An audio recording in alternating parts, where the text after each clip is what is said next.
Bueno, buenos días. Tema nuevo dentro del curso 10 reglas clínicas para principiantes. En este caso nos vamos a la regla tercera, que tiene que ver con la regla anterior que se llamaba "a mí solo me gusta lo que me sienta mal". Y en esta ocasión el nombre de esta tercera regla es la regla del 6. Ahora voy a explicaros qué quiero decir con esto, porque seguro que a quienes de vosotros, de vosotras, llevéis años trabajando, rápidamente conectaréis con qué quiero decir con la regla del 6. Como estas reglas están pensadas principalmente para las personas que hacen la residencia en el hospital donde yo trabajo, en el Hospital Universitario Río Ortega, claro, eh, quiero hacer un matiz acerca de cómo se preparan los especialistas en psicología clínica y en psiquiatría, porque no siempre en todos los hospitales de España, ¿verdad? Siguen el mismo itinerario formativo. Y esto es importante tenerlo en cuenta. Quienes de vosotros o de vosotras, porque es la mayoría, el 90 sois casi todas mujeres, os habéis formado en el Río Ortega, veis que cuando os marcháis, después de vuestra formación, después de 4 años de estar en el hospital, quizás algunos de vosotros, de vosotras, hayáis estado con algún paciente pues 3 o 4 años. Ahora, según la normativa actual, los residentes de primer año, médicos o psicólogos, no pueden estar a solas con un paciente en la consulta, tienen que estar siempre con un tutor. Bueno, pero antes no era así. Podían tener incluso un paciente a lo largo de 4 años. Esto tiene una ventaja muy importante en la formación y enseguida lo entenderéis con la regla del 6. ¿Por qué? Porque a lo largo de 3 o 4 años o de 3 años se puede ver en un paciente al que estamos atendiendo, al que estamos tratando, se puede ver distintos movimientos que vienen dados principalmente por lo que es la condición humana, más que por lo que es la patología.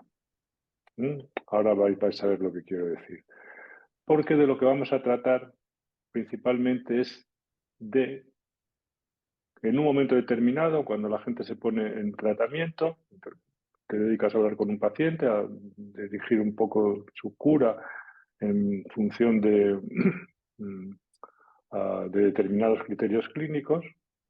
Al cabo de un tiempo, de atenderlo y de verlo en general, no digo a todo el mundo, especialmente estoy hablando de una patología más neurótica, de verlo en general mejorar, es decir, que clínicamente él dice, yo me encuentro mejor, ¿no?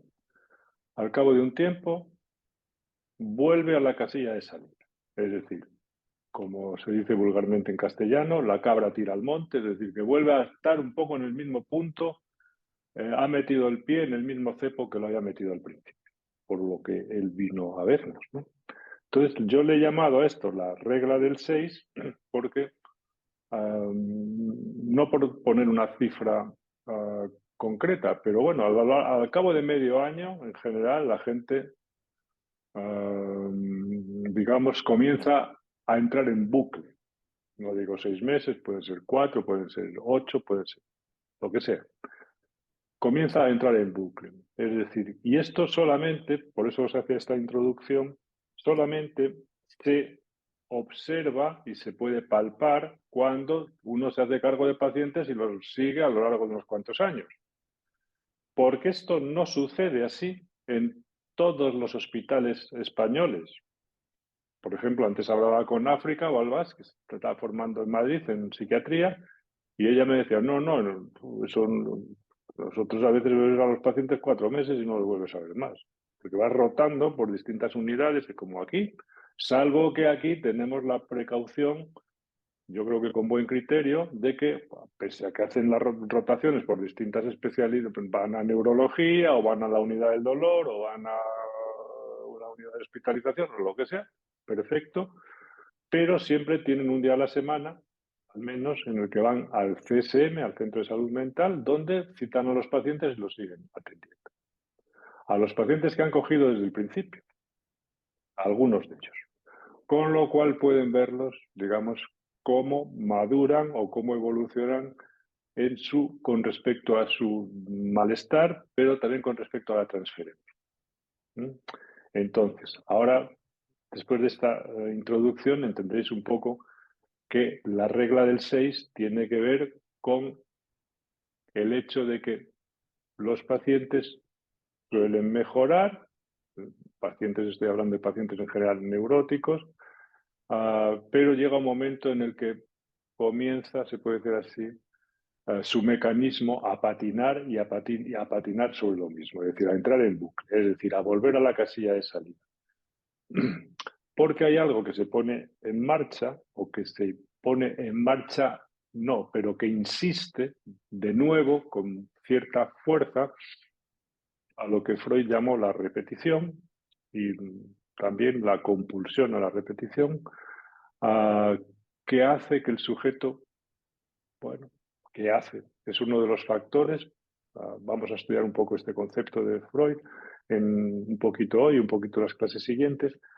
Pues una de las, digamos, explicaciones que podemos encontrar para ese hecho que está inscrito en la condición humana, donde la gente, digamos, hay algo que lo lleva, por así decir, a repetir algo verdaderamente doloroso o traumático para él, ¿no?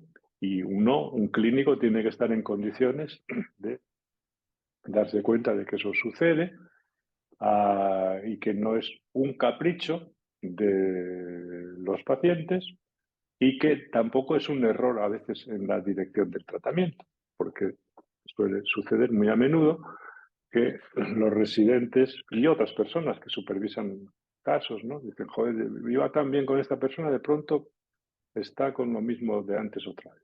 Bueno, entonces, ¿qué he hecho mal? Pues seguramente algunas cosas, sin duda, como las hacemos todos, pero también seguramente esta persona entra en el bucle de esa compulsión a la repetición. Es decir, hay una especie de inercia, por así decir, de volver al punto ciego, digamos, de lo que no está muy bien entendido, muy bien simbolizado, muy bien ordenado, y a patinar de nuevo con eso. Es decir, a patinar con lo que es verdaderamente más difícil o más complejo para él, ¿no? Y a ponerlo incluso en acto con respecto a la transferencia, es decir, con la relación que tienen con nosotros. Bueno, esto es lo primero, esto es de lo que vamos a tratar en esta tercera regla clínica, la regla del 6. ¿Por qué es importante saberlo? Es importante saberlo, primero, para cuestionarse un poco qué está haciendo uno mal, pero también para decir, bueno, esto es algo propio, se puede decir así, de la condición humana. No es solamente algo que yo esté haciendo mal con este paciente, sino que muy a menudo, digamos, la tendencia potentísima es volver, se puede decir así, a experimentar ese punto ciego, oscuro, digamos, que una y otra vez da un ciclo de repetición, es verdad que con alguna variación, y que muchas veces no tiene que ver con cosas muy concretas, sino simplemente es la propia lógica del tipo de funcionamiento de las personas, ¿no? Esto lo iremos viendo con más detalle.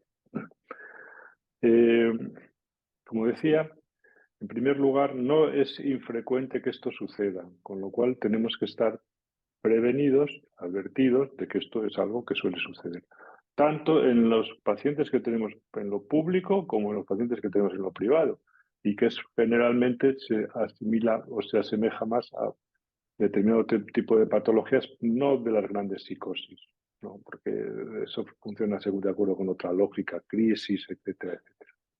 En general, los pacientes que recibimos en salud pública, que son la mayoría de los pacientes que yo atiendo, ¿no? pero bueno, tienen un petardazo, ingresan o están a punto de ingresar, etcétera, etcétera. Entonces eso es otra lógica distinta, ¿no? Bueno, pero esta cuestión entonces no es infrecuente, suele suceder. ¿Con qué periodicidad? No lo sabemos, ¿no? Pero le ponemos la regla del 6 porque es verdad que cada cierto tiempo, cada tal, pum, de pronto aparece este circuito de repetitivo, ¿no?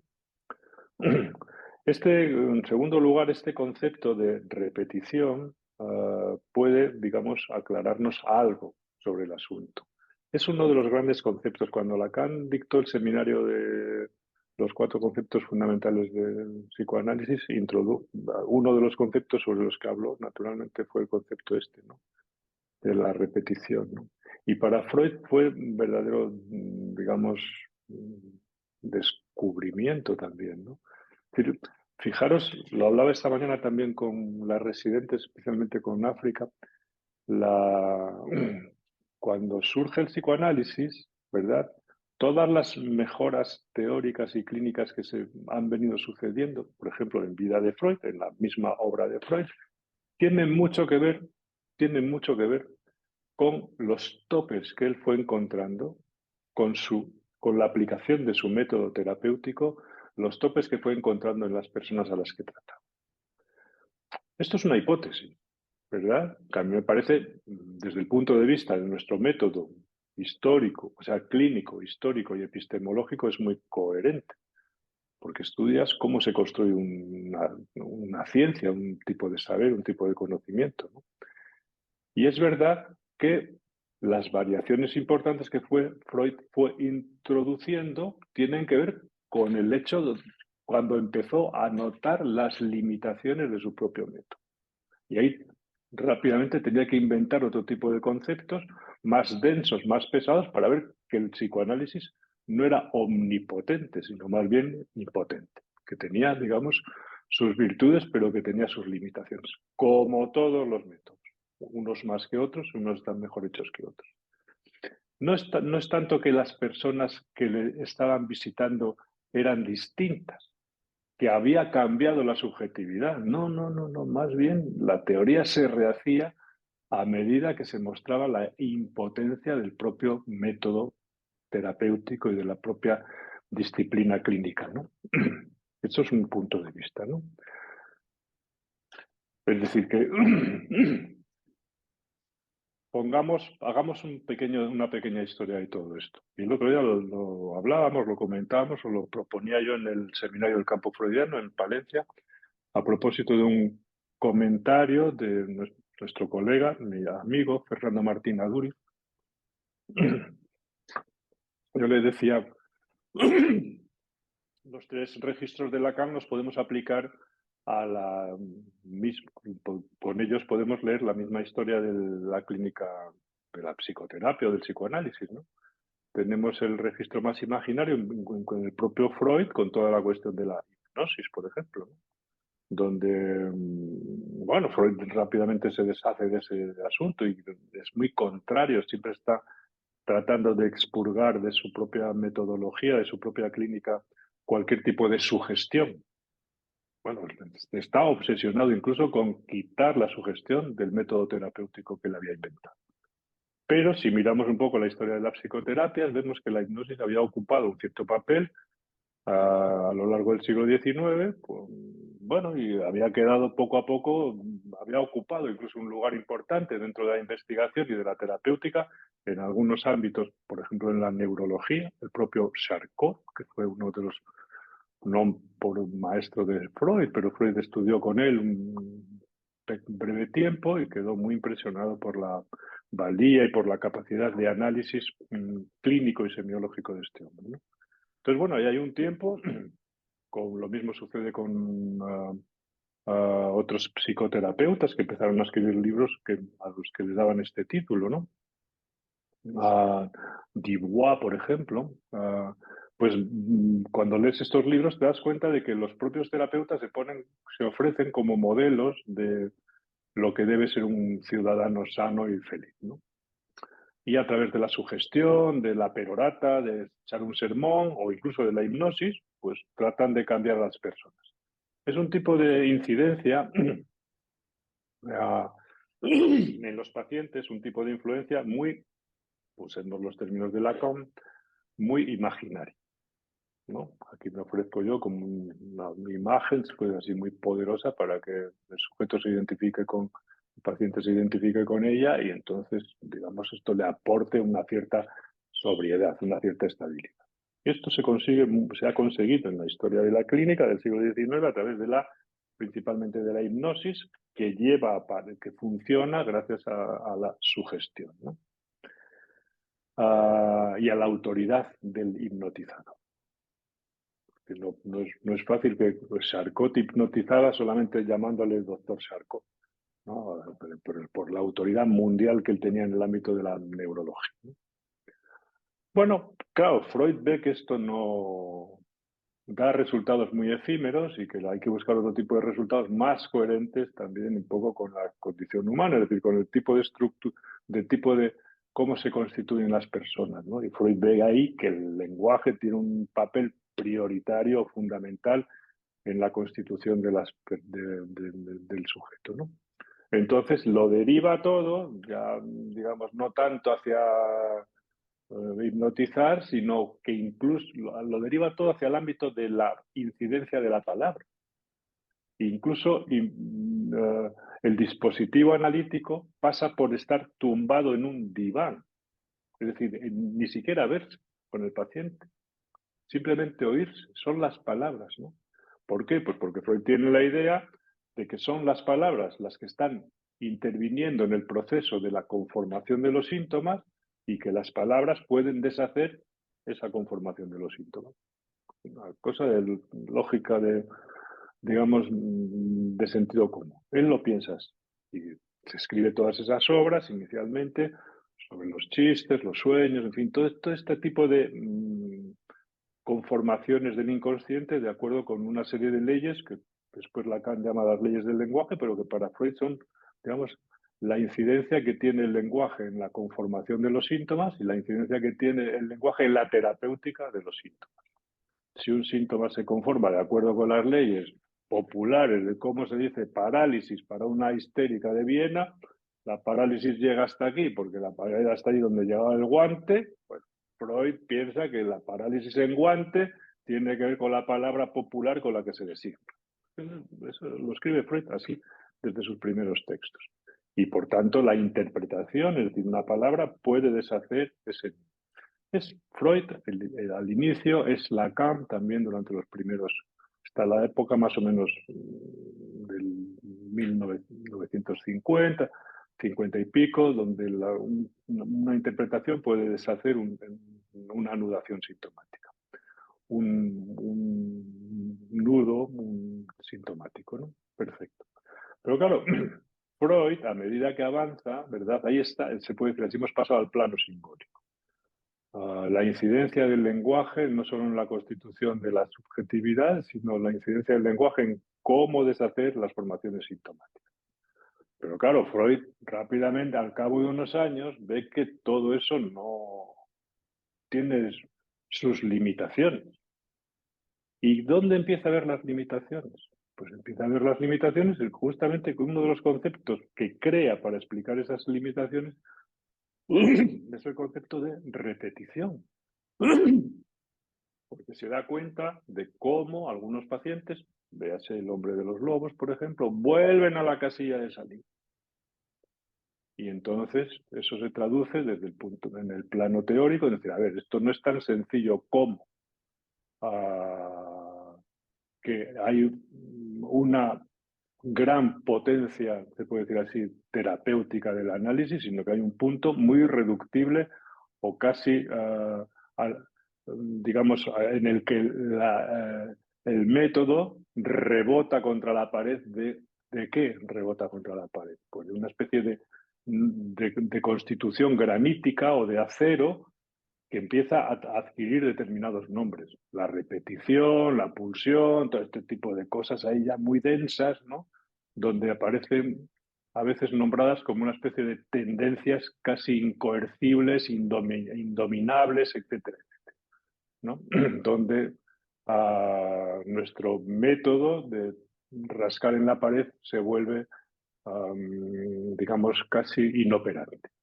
Bueno, entonces ahí se va dibujando todo un campo, que en el caso de Lacan también es así. Todo se va desplazando de lo imaginario, ¿verdad?, a lo simbólico. Lacan cree firmemente en la potencia del reducirlo todo a un análisis del lenguaje, por usar sus palabras, ¿no? Pero al final, claro, cuando ya tiene mucha experiencia, ve que eso llega hasta donde llega y que los pacientes, algunos van por otro lado. Entonces aparece toda una orientación que después se ha ido llamando, ahora pasamos al caso de Lacan, una orientación hacia lo real. Hemos dejado lo simbólico, es más impotente de lo que creíamos, entonces ahí hay una orientación a lo real. Y ahí está el objeto, las piezas sueltas, lo que no se puede simbolizar, una serie de cosas. Lo que es, digamos, lo que la palabra se puede decir no deshace del síntoma. Perfecto. Bueno, entonces, esta reflexión, ¿verdad?, que yo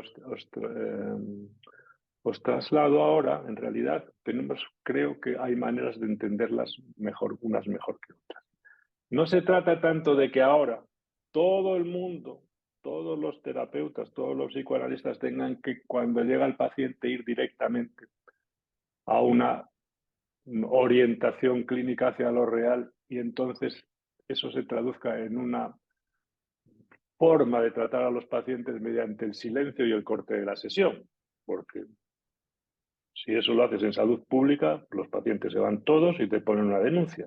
Eso en primer lugar, ¿no? No. Es decir, que nosotros hablamos, acompañamos a los pacientes, les cogemos del hombro, tal, tal, tal, tal.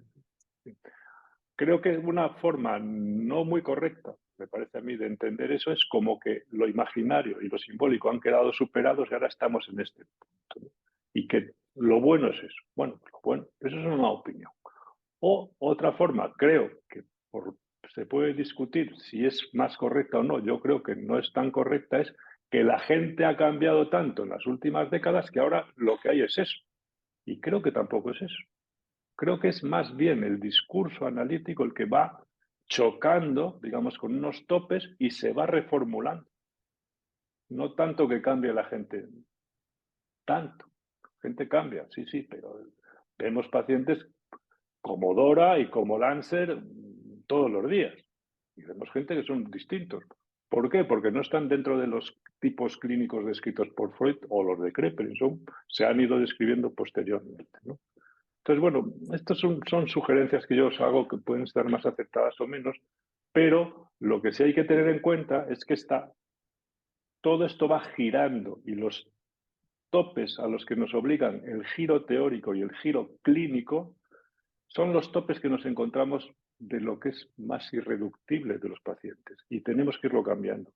Después de la orientación clínica hacia lo real, vendrá otra orientación distinta, porque esto pues, puede servir para algunos pacientes a los que creen más en el psicoanálisis que los psicoanalistas. Entonces, pues sí, pues te quedas callado, no dices nada, pum, pum, y todo funciona.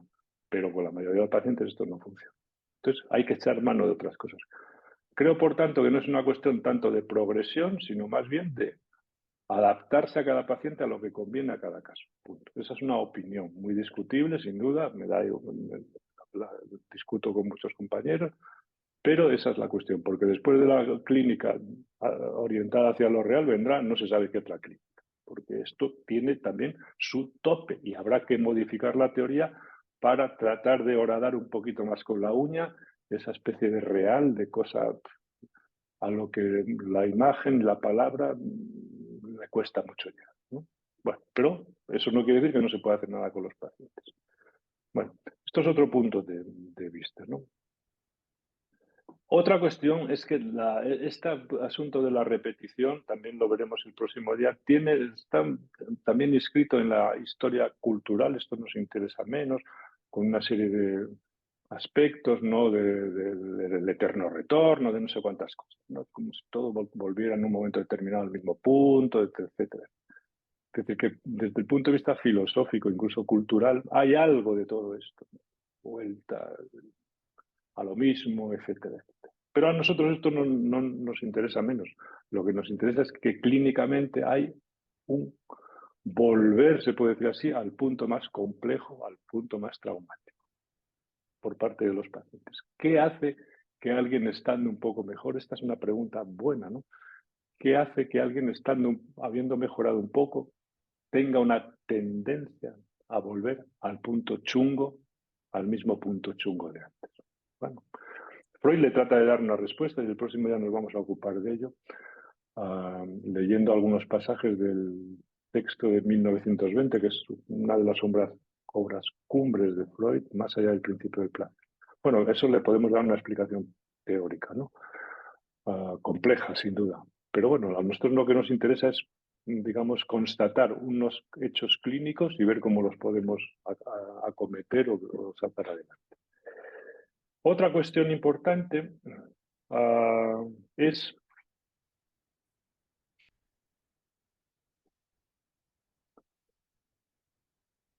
mm, ah, como os he comentado antes, este proceso, ¿no? De la sugestión, la incidencia del lenguaje y después la clínica está más orientada a lo real del corte y del silencio, ¿no? Ah,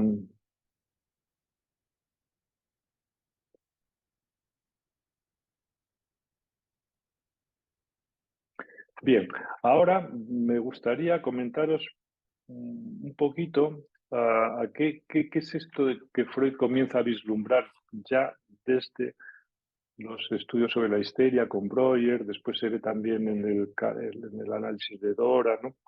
De la repetición y tal. El concepto de repetición, hoy solamente voy a hacer una pequeña aproximación a esto. Lo vamos a estudiar con un poquito más de detalle, ¿no? Tiene incidencias en varios ámbitos. Una cosa es el funcionamiento del sujeto, ¿no? Otra cosa es el concepto de repetición llevado a lo que es la clínica bajo transferencia, ¿no? Otra cosa es el concepto de repetición con respecto a los síntomas. Es decir, ahí hay una serie de campos un poco amplios. En términos generales, la repetición, para darle ah, digamos, una pequeña definición tomada naturalmente de los que Freud escribió, especialmente en un texto de la metapsicología que se llama Recordar, repetir, reelaborar, y en Más allá del principio del placer, pues sería algo así como una especie de tendencia que domina al sujeto y le impulsa de una forma más o menos regular, pero inflexible, le impulsa a le impulsa a repetir sistemáticamente determinadas experiencias, pensamientos, ideas y representaciones. Es decir, algo interior que te impulsa a repetir determinado tipo de experiencias, pero no precisamente cosas agradables, ¿no? No, no. Entonces, Freud propone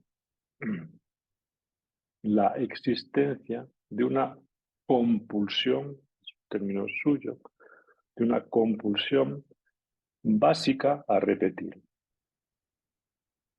como muestra la clínica diaria, la clínica que todos practicamos, ¿no?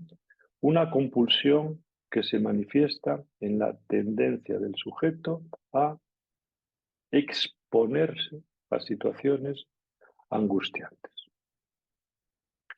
Dicho así, todo esto parece un poco complejo, ¿no? Pues la pregunta es cómo alguien, como decía antes, que ha mejorado un poco, vuelve a una fuerza interior, una tendencia interior, ¿no? Vuelve a surgir en él para llevarlo a la casilla de salida. Esto obliga a un esfuerzo, se puede decir así, teórico, donde tienes que sacar la pulsión a colación y ver qué tiene esto que ver con la compulsión de la repetición, a la repetición, etcétera, etcétera. Eso lo vamos a ver el próximo día, cómo lo va, digamos, tratando de articular Freud. Porque el trabajo nuestro principalmente no es estudiar la teoría. Yo lo que quiero mostraros principalmente en este seminario a los residentes y a las personas Es lo que nosotros vemos a diario y más mostrar bien esos hechos clínicos. Para la explicación se la podemos dar después y las explicaciones van cambiando. Pero lo que hay que entender es eso, es que muchos sujetos vienen a visitarnos, hacen un esfuerzo, vienen de no sé dónde, los trae la familia, les atienden muy bien, tal, y dice, uy, me está atendiendo a mi fulano de tal, no sé cómo, y se dejan llevar y pum, de pronto los síntomas ceden un poco, la angustia, tal, tal, tal, tal, y en un momento determinado, ves cómo se vuelven a precipitar en el mismo hoyo y a girar en el mismo punto y en el mismo sentido, ¿no? O casi en el mismo punto y casi en la misma dirección. Bueno, esta es la cuestión que sucede. Y esto es lo que es importante entender. Como os decía, la repetición tiene una incidencia muy grande, y el próximo día lo veremos con más detalle, en la cuestión de la transferencia. Hay un texto de Freud, que lo voy a tocar un poquito por encima, un breve de la metapsicología de 1914, que se llama Recordar, Repetir y Elaborar, ¿no? Y en esa obra él describe el papel de la repetición en la cura psicoanalítica, ¿no? Bueno, entonces, claro, él lo que plantea es algo que había observado ya Freud con anterioridad, ¿no? Ah, que hay una relación entre lo que el sujeto no recuerda y cuando no tiene recuerdo, cuando no tiene palabras para llenar esos huecos de la memoria, puede darse el caso de que el sujeto lo actúa. Es decir, no lo pasa por las palabras, lo pasa por la actuación. Pues Freud usa un término, un verbo alemán, agieren, ¿no? Que quiere decir actuar o decir, actuarlo, ¿no? Lo que no puedo simbolizar o no puedo expresar, lo pongo, se puede decir así, en gestos, en actos, etc.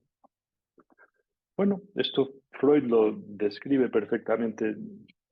Hace poco estaba leyendo el caso Dora y hay pasajes donde Freud anota rápidamente que cosas que la paciente no puede decir, de pronto las pone, se puede decir así, no en palabras, sino en actos con él mismo, con el propio médico.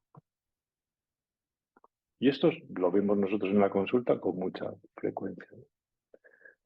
Bueno, o sea que una de las vertientes de la que nos interesa especialmente de la repetición tiene que ver con la relación con el clínico, es decir, con la transferencia, y tiene que ver con este poner en actos o actuar, este acting out, ¿no? Con respecto al terapeuta, ¿no? Porque la regla de Freud es que lo que no se recuerda, lo que ha sido reprimido, se actúa. Esto es lo que viene a plantear en el texto recordar, repetir y elaborar, ¿no? Y dice después Freud, pronto nos damos cuenta de que la transferencia es en sí misma solo un trozo de repetición. Esto tiene varias lecturas y sobre esto se han pronunciado, pues hay montones de, unos cuantos autores, John Laplanche, que han escrito sobre esto. Nosotros, los pacientes tienen con nosotros una relación cuyo, por decirlo así, modelo, ¿verdad? Está cuajado se ha creado en relación con otros para él muy importantes. Esto es muy importante entenderlo. Y que aquí no se acaba el concepto de repetición, ¿eh? En la transferencia. No, no, no. Pero sí que es un barniz que es importante entender. Es muy importante entenderlo porque hay mucha gente que no está en la buena posición clínica con el paciente porque se toma muy a pecho o de una manera muy personal lo que los pacientes le hacen o le dicen. Y en realidad no se dan cuenta de que ese paciente, con la gente que le importa, es así. No con él, por ser él, sino con el otro, con esa especie de otro, ¿no? Con el que él se relaciona. Y si es un tipo muy dependiente, será muy dependiente también normalmente contigo. Entonces eso ya lo tienes que saber desde el principio. fulanito de tal, que es un tipo muy dependiente, que le ha costado mucho salir de su casa, que tal, tal, tal, que luego se casó con tal persona, tal, tal, y formaron una especie de pareja que no se podían ni separar ni para ir al baño, pues al final acabará haciendo lo mismo conmigo. Eso quiere decir que cuando me esté escribiendo todo el día o llamando por teléfono, pues le diré, no estoy, espera un poco, aunque sea. Cosas de ese tipo, porque al final vamos a tener, digamos, que obrar aquí un pequeño milagro, que es el milagro de que su dependencia, por así decir, no tenga algún elemento, se puede decir así, que asimile en el tratamiento para no necesitar depender primero de mí y después de quien sea, ¿no? Esa es la cuestión. Es decir, que esto ya te da una pequeña idea. Después, la transferencia y la repetición tienen un sustrato un poco más complejo. Lacan lo explica en el seminario 11. Eso ya lo veremos en su momento, ¿no? Pero quedémonos un poco con lo que Freud dice en este texto de 1914 con respecto a que aquello que el sujeto no puede pasar por las palabras, a veces lo pasa por los actos. Este es el método, se puede decir así, de Freud. Hay que entender que el método psicoanalítico de Freud es que el paciente tiene que recordar.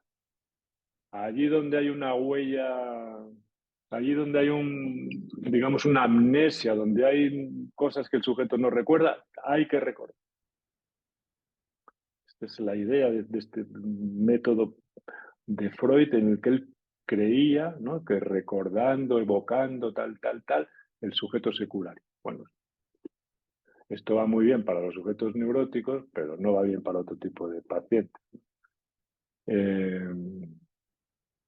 Entonces, hay esa tendencia a esa especie de imperativo recuerda. ¿Cómo se recuerda? Hablando, se recuerda también a través de la interpretación, se recuerda también incluso a través de la interpretación de la transferencia. Freud usaba un repertorio, digamos, de luces, ¿no?, para iluminar eso que quedaba ahí un poco en la sombra. Pero claro, es verdad que hay cosas que están en la sombra y no pueden estar iluminadas. Y esas son las cosas que aparecen en la repetición, las cosas más traumáticas o más complejas para un sujeto, ¿no? Entonces, la idea de Freud es, como digo, que es lo que no se recuerda, se actúa. Bueno, perfecto. Pronto nos damos cuenta de que la transferencia es en sí misma, decía, un trozo de repetición. Esto explica la regla de no tomar ninguna decisión seria en el curso del análisis. Esta es una de las recomendaciones, ¿no?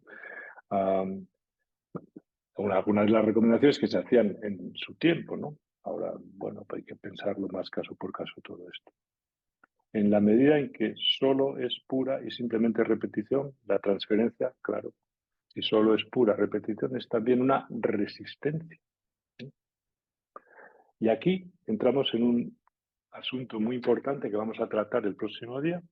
Voy a repartir en los textos después con vosotras, donde vamos a ver la cuestión de la repetición con respecto a la transferencia, y en la transferencia vamos a ver la parte de sugestión y la parte de resistencia.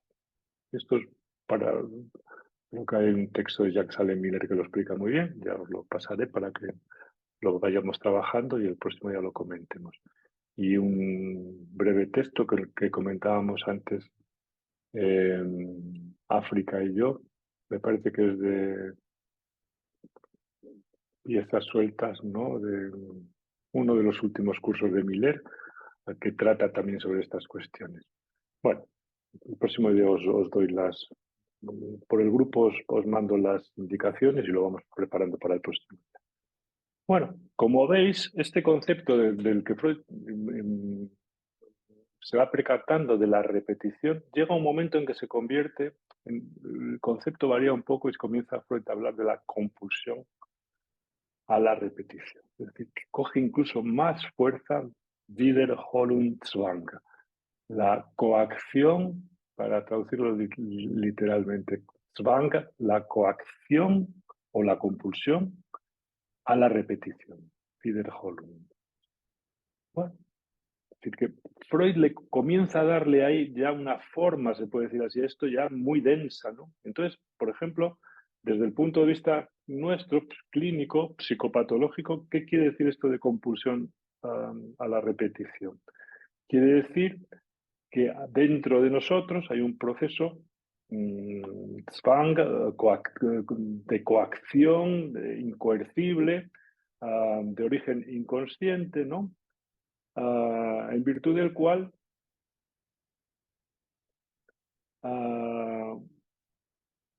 el sujeto se sitúa de una manera activa ante determinado tipo de situaciones penosas y repite experiencias antiguas, complejas, traumáticas, sin recordar el prototipo de ellas, sino, por el contrario, tiene la impresión muy viva de que se trata de algo plenamente motivado en las cosas del presente. O sea, tenemos entonces, volvemos al punto inicial, sujetos que nos visitan que al cabo de un tiempo vuelven de nuevo a presentar todas estas cosas complejas, traumáticas, dolorosas, etcétera, etcétera, pero sin recordar cuál es el prototipo o el modelo del que surge. Porque una de las preguntas clínicas es, ¿y esto desde cuándo?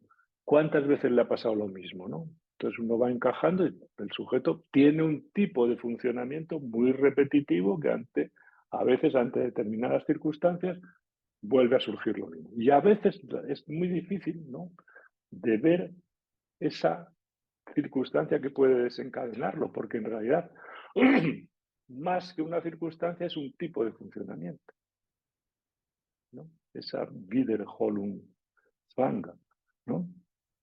Esa compulsión a la repetición. Bueno, esto desde el punto de vista clínico y general, ¿no? Desde el punto de vista más psicoanalítico, claro, nosotros tenemos que ir.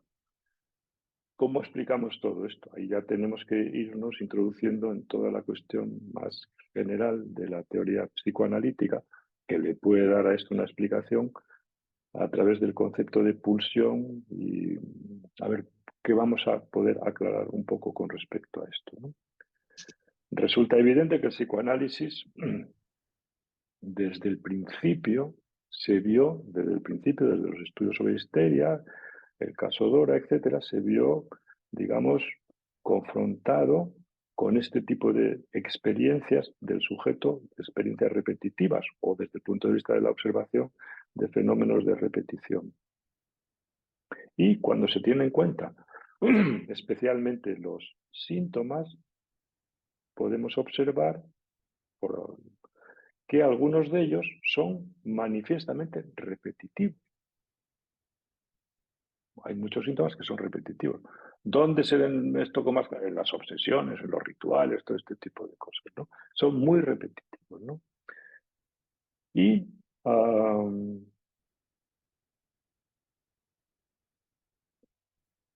porque los síntomas, todos ellos, de una manera más o menos disfrazada, reproducen ciertos elementos de un, vamos a decir así, en términos muy generales, de un conflicto pasado. Si hay algo, un conflicto pasado que se reproduce permanentemente en los síntomas o que toma, digamos, una expresión en los síntomas.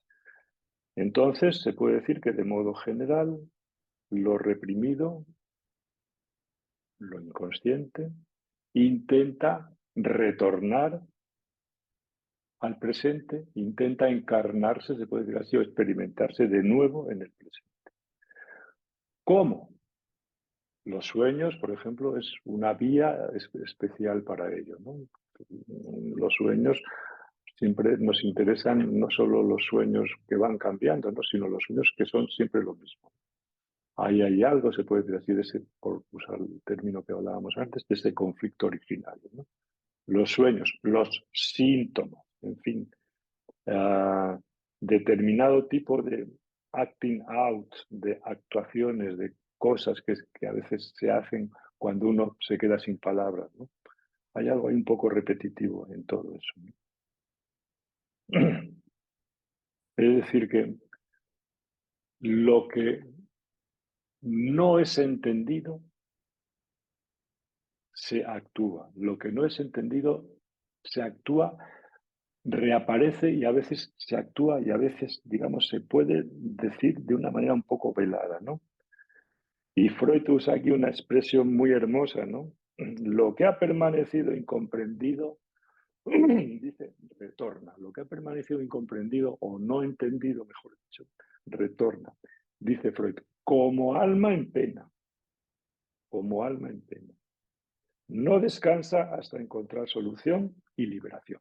Bueno, esta fórmula es suficientemente buena como para, digamos, poner punto final a esta clase para dar paso a la supervisión, porque es muy literaria, ¿no? Como alma en pena, es decir, como algo que está vagando y que no encuentra un interlocutor, ¿no? Entonces, a ver cómo nosotros estamos ahí de interlocutor para poder coger al sujeto por esa parte, se puede decir así, tan oscura, ¿no? Pero para estar en la buena posición tenemos que saber algunas cosas. Primero, que no es repito un poco lo que hemos planteado hoy, con este concepto de la regla del 6, o con esta fórmula de la regla del 6, que eso no es un capricho, que la gente no se enferma para fastidiarnos a nosotros o porque no tomó las pastillas. No, no. Hay algo, se puede decir así, dentro de la condición humana, del sujeto mismo, que le lleva o que nos lleva, digamos, a volver a ese punto ciego, a esa especie de conflicto originario, ¿no? Y a repetir, a actualizarlo y a experimentarlo de nuevo, ¿no? A veces sin un motivo aparentemente claro, sino simplemente por la propia mecánica del funcionamiento, ¿no? Y después es importante saber que esto se presenta a menudo en la transferencia, con lo cual tenemos que estar advertidos de que no es tanto el sujeto, que la gente que no entiende estas cosas se pone en un eje muy imaginario y cree que lo que está planteando el paciente con respecto a su mejoría o a su empeoramiento, que es por sus grandes acciones o su gran saber, o porque le está criticando porque es un tonto y es un boludo como todos y no sabe. No, no, no, no. Hay algo que hay que entender un poco más allá. El clínico tiene que sustraerse a ese eje y estar en otra posición para escuchar eso como un tipo de funcionamiento dentro del sujeto que tenemos delante, ¿no? Y esto en el concepto de repetición tiene que abrirnos un poquito a esto. Es decir, es algo que está funcionando ahí en nosotros y que está funcionando, digamos, de una manera, antes usábamos la palabra incoercible, que no es de dominio voluntario. ¿Qué aportamos nosotros a eso? Esa es toda la cuestión. ¿Qué aportamos? Porque está claro que algo podemos aportar.